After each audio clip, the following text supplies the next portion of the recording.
Hi, I'm Jarrad Brown, Australian expat financial planner based here in Singapore. Thank you for tuning into the video today. Now in this video, I'd like to share with you 5 different destinations around the world that are becoming increasingly popular for Australians, both expats and residents, to consider retiring to. We all know that the cost of living in Australia is getting a lot more expensive, and it is certainly one of the more expensive countries around the world for people to retire to. So naturally, more and more Australians are thinking, well, what if and how can I actually split my time in retirement between Australia and somewhere else? And that's naturally for a variety of reasons: the weather, cost of living, and just a change of scenery. So in this video, we're going to cover 5 different destinations. I'm going to share with you some key insights into how Australians can retire there and what you need to know. So let's dive straight in.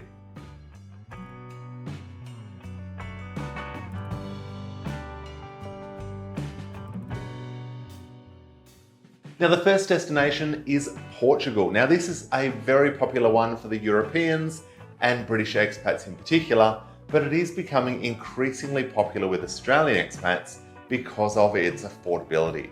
Now Spain and Portugal have quite similar retirement visa requirements.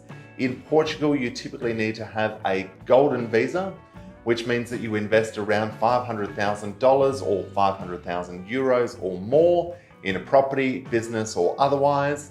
There are also some shorter term visa options, and there are also some visa options if you can prove that you can cover your retirement needs, cover your cost of living, which is usually going to be around 2,000 to 3,000 euros a month.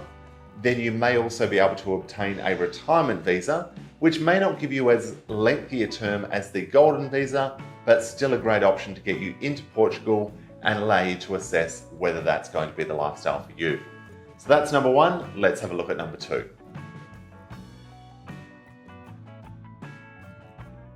Now the second option that is becoming very popular, and largely because of its proximity to Australia, but also its affordability, is Cambodia. Now Cambodia has their own retirement visa, which allows you to own a car, to own property, and effectively operate almost like a local citizen in terms of what you can and can't do. Now, to be eligible for this visa, you have to be able to prove that you can support yourself, cover your lifestyle, which at the moment is around $1,000 to $1,500 per month of income. Now, that might be in the form of dividends, in the form of interest that you're earning from the bank, or in the form of annuities, whatever regular income you have coming in that you can show and demonstrate on paper that can cover your lifestyle, and chances are you'll be approved for a retirement visa in Cambodia. So that's number 2. Let's have a look at the third option. Now the third option, which is also very popular, is the Philippines. Now to be eligible for a retirement visa in the Philippines, you have to be at least 35, you have to deposit $50,000 in the bank, and then there's the usual requirements: you can't have a criminal record, clean bill of health, etc., etc. So there are a few more hoops to jump through with this one. You do need to deposit some money locally, and to actually be able to go onto the retirement system there and be eligible for the long-term retirement visa, there is usually a requirement that you're 50 years old or above. And chances are then you'll be eligible for the visa and you can stay in the Philippines, deriving that income to cover your lifestyle. So that's number 3. Let's have a look at number 4. Now the fourth option, which is very popular for Australians as a travel destination, and now more and more Australians are looking at retirement there, and that is Vietnam. Now Vietnam doesn't actually have a retirement visa, and we've not heard any inkling that there will be one on the cards in the near term. But what you can look to apply for is what is called a Vietnam Investor Visa. Now this can be a lot more expensive than a lot of the other, particularly Asian destinations to retire, but it is an option nonetheless. And effectively there are different rankings or different tiers of this investor visa that allow you the right to stay in the country. So the bottom tier, if you like, or the least expensive option, starts at around 180,000 US dollars of investment in Vietnam. Now that might be in the form of property, in the form of a business, some sort of other significant investment into the country.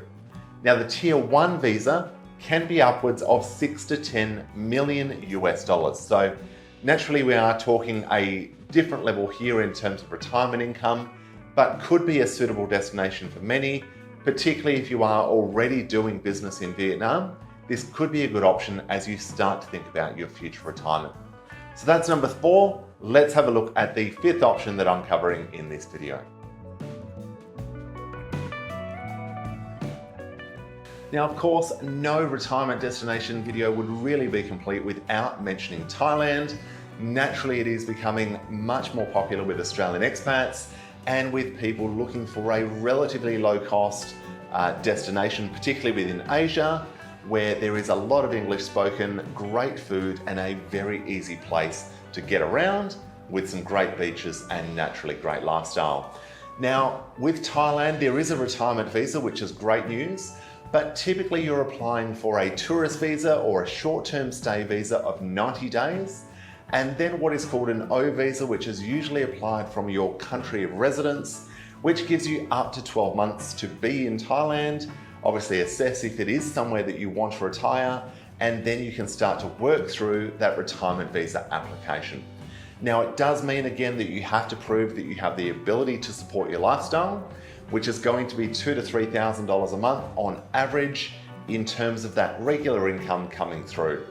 There is an expectation at the moment, which we would expect to increase over time, that you have deposited 24,000 US dollars into a Thai bank account. So if you're an Australian expat, that might be a transfer from your superannuation fund into that bank account, and that in the eyes of the immigration officer is going to be sufficient to provide that regular income to cover your retirement needs, and that may also play into how long your visa is actually valid for. So there are just 5 retirement destinations when it comes to where Australian expats might want to retire. Naturally there are plenty of options. These are not necessarily the cheapest, but certainly some affordable options with the option for Australian expats, Australian passport holders to stay potentially for the long run.